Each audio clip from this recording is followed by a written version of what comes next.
오늘은 박찬대 당대표 대행이 마지막으로 주재하는 최고위 회의입니다. 지난 1년 동안 박찬대 대행은 우리 당의 최전선에서 무도한 윤석열 내란 정권에 용감히 맞서 싸우면서 원내 사령탑 역할을 훌륭하게 수행을 해주셨습니다. 원내의 다양한 목소리에도 귀를 기울이고 당원과 격의 없이 소통한 박찬대 대행의 발걸음은 당원 주권 시대로 나아가는 이정표였습니다. 그 발걸음이 이재명 정부가 열어낼 새로운 국민 주권 시대의 디딤돌이 될 것이다 확신합니다. 민주당을 알차게 만들어주신 알찬대 박찬대 원내대표님, 그리고 박성준 수석 부대표님, 또 함께해 주신 내란 진압과 대선 승리에 큰 기여를 해주신 우리 원내 지도부 모두 정말 그동안 고생 많으셨습니다. 진심으로 감사드립니다. 이번 주말에 이재명 대통령이 G7 정상회의 참석을 위해서 첫 해외 순방에 났습니다. 인수위 없는 출범, 무덤 같은 대통령실, 인력 부족까지 녹록지 않은 여건에서 이뤄지는 역대 정부 중에 가장 빠른 해외 순방입니다. 이번 정상외교는 내란으로 무너진 국격을 바로 세우고 세계 속에 대한민국의 위상을 높이는 출발점이 될 것입니다. 국익이 달린 외교에는 여야가 있을 수 없습니다. 사상 초유의 현직 대통령에 의한 내란으로 지난 6개월간 외교와 안보에 큰 공백이 생겼습니다. 집권 여당이었던 국민의힘도 그 책임에서 자유로울 수 없습니다. 이제 중단된 대외 관계를 복원해야 합니다. 이재명 대통령이 오직 국익을 위해서 G7 정상회의에 전념할 수 있도록 국힘의 초당적인 협력을 당부합니다.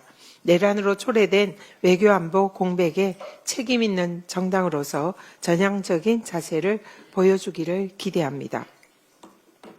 반성과 쇄신에 매진해야 할 국힘의 이전 투구가 그야말로 목불인견입니다. 김용태 비대위원장이 제시한 탄핵 반대 당론 무효와 대선 후보 교체 시도 당무 감사 등 진작 이뤄져야 할 자구책조차 패싱하고 수용하지 못하는 정당을 민주정당이라고 할 수가 있겠습니까?